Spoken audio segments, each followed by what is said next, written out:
ಪ್ರಸ್ತುತ ನ್ಯೂಸ್ನ ವಿಶೇಷ ಕಾರ್ಯಕ್ರಮಕ್ಕೆ ಸ್ವಾಗತ. ನಾನು ಬಶೀರ್ ಅಡ್ಯನಡ್ಕ. ದಾವಣಗೆರೆ ದಕ್ಷಿಣ ವಿಧಾನಸಭಾ ಉಪಚುನಾವಣೆಯ ಮತದಾನದ ಬಳಿಕ ಅಲ್ಲಿನ ಗ್ರೌಂಡ್ ರಿಪೋರ್ಟ್ ಏನು ಹೇಳ್ತಾ ಇದೆ ಗೊತ್ತಾ? ದಾವಣಗೆರೆ ದಕ್ಷಿಣದಲ್ಲಿ ಮಾತ್ರ ಅಲ್ಲ, ಬಾಗಲಕೋಟೆಯಲ್ಲೂ ಕಾಂಗ್ರೆಸ್ ಸೋಲಿನ ಆತಂಕದಲ್ಲಿ ಇದೆಯಾ? ಮುಸ್ಲಿಂ ಸಮುದಾಯ ಈ ಬೈ ಎಲೆಕ್ಷನ್ನಲ್ಲಿ ಕಾಂಗ್ರೆಸ್ ಅಭ್ಯರ್ಥಿಗೆ ಮತ ಚಲಾಯಿಸಿಲ್ವಾ?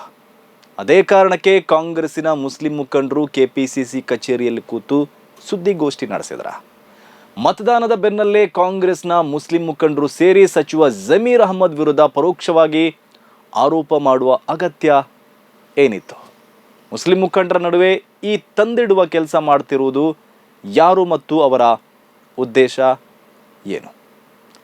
ಆ ಬಗ್ಗೆ ಒಂದಷ್ಟು ವಿವರವಾಗಿ ಮಾತಾಡೋಕ್ಕಿದೆ. ಅದಕ್ಕೂ ಮುಂಚೆ ನೀವಿನ್ನು ನಮ್ಮ ಚಾನೆಲನ್ನು ಸಬ್ಸ್ಕ್ರೈಬ್ ಮಾಡಿಲ್ಲ ಅಂದರೆ ಈಗಲೇ ಸಬ್ಸ್ಕ್ರೈಬ್ ಮಾಡಿಕೊಳ್ಳಿ, ನಮ್ಮ ವಿಡಿಯೋಗಳನ್ನು ಶೇರ್ ಮಾಡಿ, ನಮ್ಮನ್ನು ಬೆಂಬಲಿಸಿ. ವೀಕ್ಷಕರೇ, ಬೈ ಎಲೆಕ್ಷನ್ ಮತದಾನದ ಬೆನ್ನಲ್ಲೇ ಕಾಂಗ್ರೆಸ್ಸಿನ ಸಲೀಂ ಅಹ್ಮದ್ ಮತ್ತು ರಿಜ್ವಾನ್ ಅರ್ಷದ್ ನಿನ್ನೆ ಕೆಪಿಸಿಸಿ ಕಚೇರಿಗೆ ಬಂದು ಸುದ್ದಿಗೋಷ್ಠಿಯನ್ನು ನಡೆಸಿದರು. ಅವರ ಸುದ್ದಿಗೋಷ್ಠಿ ನೋಡಿದವರಿಗೆ ದಾವಣಗೆರೆ ದಕ್ಷಿಣದಲ್ಲಿ ಕಾಂಗ್ರೆಸ್ಗೆ ಸೋಲಿನ ಭಯ ಕಾಡ್ತಾ ಇದೆಯಾ ಎಂಬ ಸಂಶಯ ಬರ್ತಾ ಇದೆ. ಅಲ್ಲಿ ಕಾಂಗ್ರೆಸ್ಸಿಗೆ ಸೋಲಿನ ವಾಸನೆ ಬಡಿದಿರುವ ಕಾರಣಕ್ಕೆ ನಿನ್ನೆಯ ಸುದ್ದಿಗೋಷ್ಠಿ ನಡೆದಿದೆ ಅಂತ ಈಗ ರಾಜ್ಯದಲ್ಲಿ ಚರ್ಚೆ ಆಗ್ತಾ ಇದೆ. ಸೋಲು ಖಚಿತ ಆಗಿದ್ದಕ್ಕೆ ನಿರೀಕ್ಷಣಾ ಜಾಮೀನು ಎಂಬಂತೆ ಸಲೀಂ ಅಹ್ಮದ್ ಮತ್ತು ರಿಜ್ವಾನ್ ಅರ್ಷದ್ ಅವರು ಮಾತನಾಡಿದ್ದಾರೆ ಅಂತ ಚರ್ಚೆಗಳು ನಡೀತಾ ಇದೆ. ದಾವಣಗೆರೆ ದಕ್ಷಿಣದಲ್ಲಿ ಕಾಂಗ್ರೆಸ್ ಅಭ್ಯರ್ಥಿಯನ್ನ ಸೋಲಿಸಲು ಕಾಂಗ್ರೆಸ್ ಹಿರಿಯ ನಾಯಕರೇ ಷಡ್ಯಂತ್ರ ಮಾಡಿದ್ದಾರೆ ಅಂತ ಆರೋಪ ಮಾಡ್ತಾರಂದ್ರೆ ಅದೇನು ಸಣ್ಣ ವಿಷಯ ಅಲ್ಲ. ಈ ಆರೋಪ ಈಗ ರಾಜ್ಯ ಕಾಂಗ್ರೆಸ್ನಲ್ಲಿ ದೊಡ್ಡ ಕಂಪನ ಉಂಟು ಮಾಡಿದೆ. ಬಣ ಬಡಿದಾಟವನ್ನು ಹೆಚ್ಚಿಸಿದೆ. ನಾಯಕತ್ವ ವಿಚಾರಕ್ಕೂ ಕಿಚ್ಚು ಹಚ್ಚಿದೆ. ಮುಸ್ಲಿಂ ನಾಯಕತ್ವವನ್ನು ಒಡೆಯುವ ಪ್ರಯತ್ನಕ್ಕೂ ನಾಂದಿ ಹಾಡಿದಂತಿದೆ. ಇದು ಮುಂದೆ ಕಾಂಗ್ರೆಸ್ನಲ್ಲಿ ಯಾವ ಹಂತಕ್ಕೆ ಹೋಗುತ್ತೆ ಎಂಬ ಕುತೂಹಲವೂ ಇದೆ. ದಾವಣಗೆರೆ ದಕ್ಷಿಣ ಬೈ ಎಲೆಕ್ಷನ್ನಲ್ಲಿ ಕಾಂಗ್ರೆಸ್ಸಿನ ಹಿರಿಯ ನಾಯಕರೇ ಕಾಂಗ್ರೆಸ್ ಅಭ್ಯರ್ಥಿಯನ್ನ ಸೋಲಿಸಲು ಷಡ್ಯಂತ್ರ ಮಾಡಿದ್ದಾರೆ, ಹುನ್ನಾರ ನಡೆಸಿದ್ದಾರೆ ಅಂತ ಕೆಪಿಸಿಸಿ ಕಾರ್ಯಾಧ್ಯಕ್ಷರು ಆಗಿರುವ ಪರಿಷತ್ ಮುಖ್ಯ ಸಚೇತಕ ಸಲೀಂ ಅಹ್ಮದ್ ಆರೋಪ ಮಾಡಿದರು. ಸಲೀಂ ಅಹ್ಮದ್ ಯಾರ ಹೆಸರನ್ನ ಹೇಳದಿದ್ರು ಅವರು ಗುರಿ ಇಟ್ಟಿದ್ದು ಸಚಿವ ಜಮೀರ್ ಅಹ್ಮದ್ ಖಾನ್ ಅವರಿಗೆ ಅನ್ನೋದು ಎಲ್ರಿಗೂ ಗೊತ್ತಿರುವ ಸಂಗತಿ. ದಾವಣಗೆರೆಯಲ್ಲಿ ಕಾಂಗ್ರೆಸ್ಸಿನ ಎದುರಾಳಿಗಳಿಗೆ ಕಾಂಗ್ರೆಸ್ಸಿಗರೇ ಫಂಡಿಂಗ್ ಮಾಡಿದ್ದಾರೆ ಅಂತ ಸಲೀಂ ಅಹ್ಮದ್ ಆರೋಪ ಮಾಡಿದ್ದಾರಲ್ವಾ, ಅದು ಕೂಡ ಜಮೀರ್ ಅಹ್ಮದ್ ಖಾನ್ ಅವರನ್ನೇ ಟಾರ್ಗೆಟ್ ಮಾಡಿ ಹೇಳಿರೋದು. ಹಾಗೆ ಸಿಎಂ ಕಾರ್ಯದರ್ಶಿ ನಜೀರ್ ಅಹ್ಮದ್ ಮತ್ತು ಎಂಎಲ್ಸಿ ಜಬ್ಬಾರ್ ಅವರ ಮೇಲೂ ಸಲೀಂ ಅಹ್ಮದ್ ಅವರ ಮಾತಿನ ಬಾಣ ಇತ್ತು. ಅಷ್ಟೇ ಅಲ್ಲ, ಅವರ ಮಾತಿನ ಟಾರ್ಗೆಟ್ ಸಿಎಂ ಸಿದ್ದರಾಮಯ್ಯನವರ ಬಣ ಆಗಿತ್ತು ಅನ್ನೋದು ಕೂಡ ಸತ್ಯ. ಸಚಿವ ಜಮೀರ್ ಅಹ್ಮದ್ ಖಾನ್, ಎಂಎಲ್ಸಿ ನಜೀರ್ ಅಹ್ಮದ್ ಮತ್ತು ಜಬ್ಬಾರ್ ಅವರು ಸಿದ್ದರಾಮಯ್ಯ ಬಣದವರು. ಪ್ರಮುಖವಾಗಿ ಈ ಮೂವರು ನಾಯಕರೇ ದಾವಣಗೆರೆ ವಿಚಾರದಲ್ಲಿ ರೆಬೆಲ್ ಆಗಿದ್ದರು. ಅವರು ಮುಸ್ಲಿಂ ಸಮುದಾಯದ ಪರ ನಿಂತಿದ್ರು. ದಾವಣಗೆರೆಯ ಪ್ರಚಾರಕ್ಕೂ ಹೋಗದೆ ಅವರು ತಮ್ಮ ನಿಲುವನ್ನು ಸ್ಪಷ್ಟಪಡಿಸಿದರು. ಅಷ್ಟೇ ಅಲ್ಲ, ದಾವಣಗೆರೆಯಲ್ಲಿ ಕಾಂಗ್ರೆಸ್ ಅಭ್ಯರ್ಥಿ ಸಮರ್ಥ ಸೋಲನ್ನ ಜಮೀರ್ ಅಹ್ಮದ್ ಖಾನ್ ಸೇರಿದಂತೆ ಸಿದ್ದರಾಮಯ್ಯ ಬಣದ ಮುಸ್ಲಿಂ ಮುಖಂಡರು ಎದುರು ನೋಡ್ತಾ ಇದ್ದಾರೆ ಅಂತಾನೂ ಹೇಳಲಾಗ್ತಾ ಇದೆ. ಅದು ಎಷ್ಟು ಸತ್ಯವೋ ಗೊತ್ತಿಲ್ಲ. ಆದರೆ ಸಲೀಂ ಅಹ್ಮದ್ ಮತ್ತು ರಿಜ್ವಾನ್ ಅರ್ಷದ್ ಅವರ ಸುದ್ದಿಗೋಷ್ಠಿ ನೋಡಿದ ಮೇಲೆ ಅದೇ ಸತ್ಯ ಇರಬಹುದು ಅಂತ ಅನಿಸ್ತಾ ಇದೆ. ಕರ್ನಾಟಕದ ಮುಸ್ಲಿಂ ಸಮುದಾಯದ ಪ್ರಮುಖ ನಾಯಕರಾಗಿರುವ ಜಮೀರ್ ಅಹ್ಮದ್ ಖಾನ್ ಅವರಿಗೆ ಮುಸ್ಲಿಂ ಬಾಹುಳ್ಯದ ಕ್ಷೇತ್ರಗಳಲ್ಲಿ ಫಲಿತಾಂಶವನ್ನೇ ನಿರ್ಧರಿಸುವ ಶಕ್ತಿ ಇದೆ ಅಂತ ಹೇಳಲಾಗ್ತಾ ಇದೆ. ಹಾಗಿರುವಾಗ ಜಮೀರ್ ಅಹ್ಮದ್ ಖಾನ್ ಅವರ ಕೆಂಗಣ್ಣಿಗೆ ಗುರಿಯಾಗಿರುವ ದಾವಣಗೆರೆ ದಕ್ಷಿಣದ ಕಾಂಗ್ರೆಸ್ ಅಭ್ಯರ್ಥಿ ಸೋತರೂ ಅಚ್ಚರಿ ಇಲ್ಲ ಅಂತ ಹೇಳಲಾಗ್ತಾ ಇದೆ. ಹಾಗೆ ಕಣದಲ್ಲಿ SDPI ಪ್ರಬಲವಾಗಿ ಸ್ಪರ್ಧೆಯನ್ನು ಕೊಟ್ಟಿದೆ.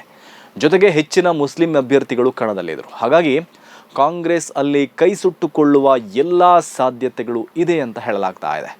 ಅಲ್ಲಿ ಮತದಾನ ನಡೆದ ಬಳಿಕ ಬೇರೆ ಬೇರೆ ರೀತಿಯ ವಾದಗಳು ಕೇಳಿ ಬರ್ತಾ ಇದೆ. ಈ ಹಿಂದೆ ದಾವಣಗೆರೆ ದಕ್ಷಿಣದಲ್ಲಿ ಮುಸ್ಲಿಮರ ಮತಗಳು ಕಾಂಗ್ರೆಸ್ಸಿಗೆ ಇಡುಗಂಟಾಗಿತ್ತು. ಚಲಾವಣೆಯಾಗುವ ಮುಸ್ಲಿಮರ ಸುಮಾರು 60,000 ಮತಗಳಲ್ಲಿ 90% ಕಾಂಗ್ರೆಸ್ಸಿಗೆ ಹೋಗ್ತಾ ಇತ್ತು. ಆದರೆ ಈ ಸಲ 30ರಿಂದ 50% ಮುಸ್ಲಿಂ ಮತಗಳು ಕಾಂಗ್ರೆಸ್ಸಿಗೆ ಬಿದ್ದಿಲ್ಲ ಅಂತ ಊಹೆ ಮಾಡಲಾಗ್ತಾ ಇದೆ. 50% ಮುಸ್ಲಿಮರ ಮತಗಳು ಕಾಂಗ್ರೆಸ್ ಕೈಯಿಂದ ಜಾರಿದ್ರೆ ಅಲ್ಲಿ ಕಾಂಗ್ರೆಸ್ ಸೋಲೋದು ಪಕ್ಕ. ಇನ್ನೊಂದು ವಾದದ ಪ್ರಕಾರ ಬಿಜೆಪಿಗೆ ಬೀಳ್ತಾ ಇದ್ದ ಲಿಂಗಾಯತ ಮತ್ತು OBC ಮತಗಳಲ್ಲಿ ಒಂದಷ್ಟು ಮತಗಳು ಕಾಂಗ್ರೆಸ್ಸಿಗೆ ಕನ್ವರ್ಟ್ ಆಗಿದೆ ಅಂತ ಹೇಳಲಾಗ್ತಾ ಇದೆ. ಅಲ್ಲಿ ಈಗ ರಿಸಲ್ಟ್ ಸಂಬಂಧ 3 ರೀತಿಯ ವಿಶ್ಲೇಷಣೆಗಳು ನಡೀತಾ ಇದೆ. ಒಂದನೇದು ಕಾಂಗ್ರೆಸ್ ಅಲ್ಪ ಮತಗಳಿಂದ ಸೋಲುತ್ತೆ ಅನ್ನೋದು. ಮತ್ತೊಂದು ಕಾಂಗ್ರೆಸ್ ಅಲ್ಪ ಮತಗಳ ಅಂತರದಿಂದ ಗೆಲ್ಲುತ್ತೆ ಅನ್ನೋದು, ಇನ್ನೊಂದು ಕಾಂಗ್ರೆಸ್ ದೊಡ್ಡ ಅಂತರದಲ್ಲೇ ಗೆಲ್ಲುತ್ತೆ ಅನ್ನೋದು ಕೂಡ ಇದೆ. ಇದರಲ್ಲಿ ಯಾವುದು ನಿಜ ಅನ್ನೋದು ಮೇ 4ಕ್ಕೆ ರಿಸಲ್ಟ್ ಬಂದ ಮೇಲೇನೆ ಗೊತ್ತಾಗೋದು. ಈ ಮಧ್ಯೆ ಕಾಂಗ್ರೆಸ್ಸಿನ ಆಂತರಿಕ ವರದಿ ಪ್ರಕಾರ ಸಮರ್ಥ ಸೋಲುವ ಸಾಧ್ಯತೆಯೂ ಇದೆ ಅಂತ ಹೇಳಲಾಗ್ತಾ ಇದೆ. ಮುಸ್ಲಿಮರ ಮತಗಳು ದೊಡ್ಡ ಮಟ್ಟದಲ್ಲಿ ವಿಭಜನೆಯಾಗಿದೆ ಎಂಬ ಲೆಕ್ಕಾಚಾರದಲ್ಲಿರುವ ಕಾಂಗ್ರೆಸ್ ತನ್ನ ಸಾಂಪ್ರದಾಯಿಕ ಮತಗಳು ಬಿದ್ದಿಲ್ಲ ಎಂಬ ಲೆಕ್ಕಾಚಾರದಲ್ಲಿ ಸೋಲಿನ ಆತಂಕದಲ್ಲಿದೆ ಎಂಬ ಮಾಹಿತಿ ಸಿಗ್ತಾ ಇದೆ. ಹಾಗೆ ದಾವಣಗೆರೆಯ ಮುಸ್ಲಿಮರ ಅಸಮಾಧಾನದ ಬಿಸಿ ಬಾಗಲಕೋಟೆಗೂ ತಟ್ಟಿದ್ದು ಅಲ್ಲೂ ಕೂಡ ಎಫೆಕ್ಟ್ ಆಗಿದೆ ಅನ್ನೋದು ಕಾಂಗ್ರೆಸ್ಸಿನ ಲೆಕ್ಕಾಚಾರ. ಜೊತೆಗೆ ಎರಡೂ ಕ್ಷೇತ್ರದಲ್ಲೂ ಕಾಂಗ್ರೆಸ್ಸಿಗೆ ಪ್ರಯಾಸದ ಗೆಲುವಾಗಬಹುದು ಅಂತ ಕಾಂಗ್ರೆಸ್ನಲ್ಲಿ ಮತ್ತೊಂದು ಲೆಕ್ಕಾಚಾರವೂ ಇದೆ. ಅದರ ಜೊತೆಗೆ ಸೋಲಿನ ಆತಂಕವು ಕಾಂಗ್ರೆಸ್ ಅನ್ನ ಕಾಡ್ತಾ ಇದೆ. ಅದೇ ಕಾರಣಕ್ಕೆ ಸಲೀಂ ಅಹ್ಮದ್ ಆ್ಯಂಡ್ ಟೀಮ್ ಓಡಿ ಬಂದು ಸುದ್ದಿಗೋಷ್ಠಿ ನಡೆಸಿ ಕಾಂಗ್ರೆಸ್ಸಿನ ಮುಸ್ಲಿಂ ನಾಯಕತ್ವದ ವಿರುದ್ಧವೇ ಆರೋಪ ಹೊರಿಸಿದ್ದಾರೆ ಅಂತ ಚರ್ಚೆ ಆಗ್ತಾ ಇದೆ. ಕೆಪಿಸಿಸಿ ಅಧ್ಯಕ್ಷರೇ ಇಂತಹದೊಂದು ಸುದ್ದಿಗೋಷ್ಠಿ ನಡೆಸಲು ಸೂಚನೆ ಕೊಟ್ಟಿದ್ರು ಎಂಬ ಮಾತುಗಳು ಕೇಳಿ ಬರ್ತಾ ಇದೆ. ನಾಡಿದ್ದು ರಿಸಲ್ಟ್ ಬಂದಾಗ ಏನಾದರೂ ಸೋಲಾದರೆ ಹೇಳೋಕೆ ಕಾರಣಗಳು ಬೇಕಲ್ವಾ?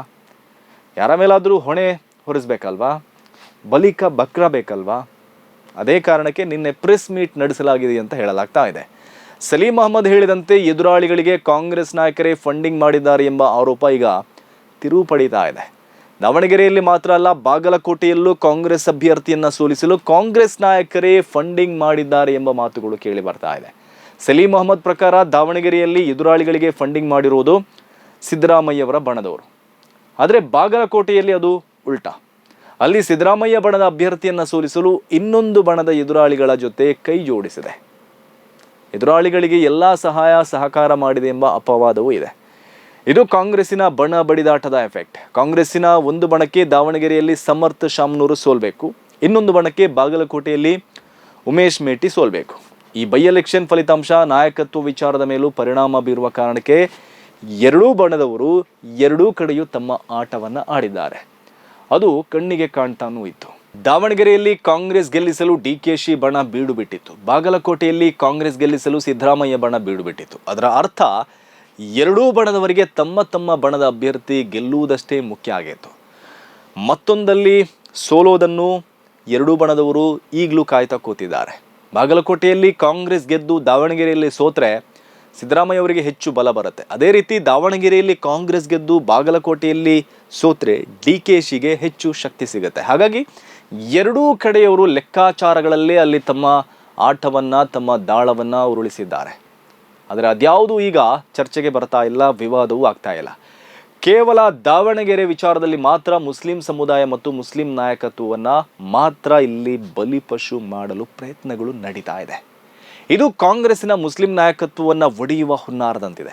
ಮುಸ್ಲಿಂ ನಾಯಕತ್ವವನ್ನು ಒಡೆಯುವ ಈ ಹುನ್ನಾರ ಸಲೀಂ ಅಹ್ಮದ್ ಮತ್ತು ರಿಜ್ವಾನ್ ಅರ್ಷದ್ ಅವರಿಗೆ ಅರ್ಥ ಆಗಿಲ್ಲ ಅಂತ ಕಾಣುತ್ತೆ. ಹಾಗಿದ್ರೂ ಅವರು ತಮ್ಮ ಹಿತಾಸಕ್ತಿಗಳಿಗೋಸ್ಕರ, ತಮ್ಮ ರಾಜಕೀಯ ಲಾಭಕ್ಕೋಸ್ಕರ ಮುಸ್ಲಿಂ ನಾಯಕತ್ವವನ್ನು ಒಡೆಯುವ ಕಾರ್ಯದಲ್ಲಿ ಶಾಮೀಲಾದಂತೆಯೂ ಕಂಡು ಬರ್ತಾ ಇದೆ. ಜಮೀರ್ ಅಹ್ಮದ್ ಖಾನ್ ಅವರ ಪಟ್ಟ ತಮಗೆ ಸಿಗಲಿ ಎಂಬ ಉದ್ದೇಶ ಸಲೀಂ ಅಹ್ಮದ್ ಮತ್ತು ರಿಜ್ವಾನ್ ಅರ್ಷದ್ ಅವರಲ್ಲಿದ್ದಂತಿದೆ. ಸದ್ಯದ ಪರಿಸ್ಥಿತಿಯನ್ನು ನೋಡಿದರೆ ಈ ಬೈ ಎಲೆಕ್ಷನ್ ಫಲಿತಾಂಶ ಕಾಂಗ್ರೆಸ್ಸಿನಲ್ಲಿ ಕೋಲಾಹಲ ಸೃಷ್ಟಿಸುವ ಎಲ್ಲ ಸಾಧ್ಯತೆಗಳು ಕಂಡು ಬರ್ತಾ ಇದೆ. ಈಗಾಗಲೇ ಒಂದು ವಿಕೆಟ್ ಪತನ ಆಗಿದೆ.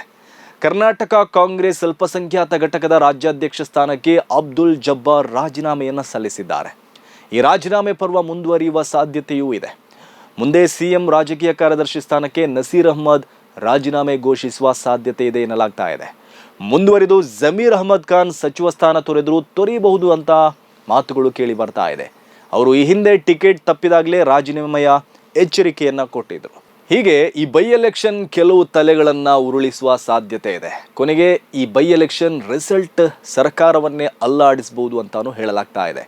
ಬೈ ಎಲೆಕ್ಷನ್ ಮತ್ತು ಮುಸ್ಲಿಂ ರಾಜಕೀಯ ಈಗ ಕಾಂಗ್ರೆಸ್ನಲ್ಲಿ ಕಂಪನ ಸೃಷ್ಟಿಸಿರುವುದು ಸತ್ಯ. ಕೆಲವರು ಸರ್ಕಾರವನ್ನ ಅಲ್ಲಾಡಿಸುವ ಉದ್ದೇಶದಿಂದಲೇ ಈ ಬೈ ಎಲೆಕ್ಷನ್ ಅನ್ನ ಇಷ್ಟೊಂದು ಜಟಿಲ ಮಾಡಿದ್ದಾರೆ ಎಂಬ ಮಾತುಗಳು ಕೇಳಿ ಬರ್ತಾ ಇದೆ. ದಾವಣಗೆರೆ ದಕ್ಷಿಣ ಮತ್ತು ಬಾಗಲಕೋಟೆ ಎರಡೂ ಕಾಂಗ್ರೆಸ್ ಶಾಸಕರಿದ್ದ ಕ್ಷೇತ್ರ. ಕಳೆದ ಚುನಾವಣೆಯಲ್ಲಿ ಕಾಂಗ್ರೆಸ್ ದಾವಣಗೆರೆ ದಕ್ಷಿಣದಲ್ಲಿ ಭರ್ಜರಿ ಬಹುಮತದಿಂದ ಗೆದ್ದಿತ್ತು. ಹಾಗೆ ಬಾಗಲಕೋಟೆಯು ಕೈ ಹಿಡಿದಿತ್ತು. ಎಲ್ಲವೂ ಸರಿ ಇದ್ದಿದ್ರೆ ಈಗ ಬೈ ಎಲೆಕ್ಷನ್ ಅನ್ನ ಕಾಂಗ್ರೆಸ್ ಸುಲಭವಾಗಿ ಗೆಲ್ತಾ ಇತ್ತು. ಸಾವಿನ ಅನುಕಂಪ ಇತ್ತು, ಹಾಗೆ ಪಕ್ಷ ಅಧಿಕಾರದಲ್ಲೂ ಇತ್ತು. ಪ್ರಬಲ ನಾಯಕತ್ವ, ಬೇಕಾದ ವ್ಯವಸ್ಥೆ, ಸಂಪನ್ಮೂಲ ಎಲ್ಲವೂ ಇತ್ತು. ಹಾಗಿದ್ರೂ ಈ ಬೈ ಎಲೆಕ್ಷನ್ ಕಾಂಗ್ರೆಸ್ಸಿಗೆ ಕಬ್ಬಿಣದ ಕಡಲೆ ಆಯಿತು. ಅದಕ್ಕೆ ಕಾಂಗ್ರೆಸ್ನ ನಿರ್ಧಾರಗಳೇ ಕಾರಣ. ದಾವಣಗೆರೆಯಲ್ಲಿ ಮುಸ್ಲಿಮರ ಪ್ರಾತಿನಿಧ್ಯ ಕಿತ್ತುಕೊಳ್ಳುವ ಮೂಲಕ ಈ ಉಪಚುನಾವಣೆಯ ದಿಕ್ಕನ್ನೇ ಬದಲಾಯಿಸಲಾಯಿತು. ಇದು ಉದ್ದೇಶಪೂರ್ವಕವಾಗಿ ಮಾಡಿದ್ದು ಅಂತ ಹೇಳಲಾಗ್ತಾ ಇದೆ. ಇದರ ಹಿಂದಿನ ರಾಜಕೀಯ ಆಟಗಳು ಮತ್ತು ಅದರ ಫಲಿತಾಂಶ ಏನು ಎಂಬ ಕುತೂಹಲ ಇದ್ದೇ ಇದೆ. ಇದು ಇವತ್ತಿನ ಪ್ರಸ್ತುತ ನ್ಯೂಸ್ ವಿಶೇಷ ಸುದ್ದಿಗಳ ವಸ್ತುನಿಷ್ಠ ವಿಶ್ಲೇಷಣೆಗಾಗಿ ನೋಡ್ತಾ ಇರಿ ಪ್ರಸ್ತುತ ನ್ಯೂಸ್.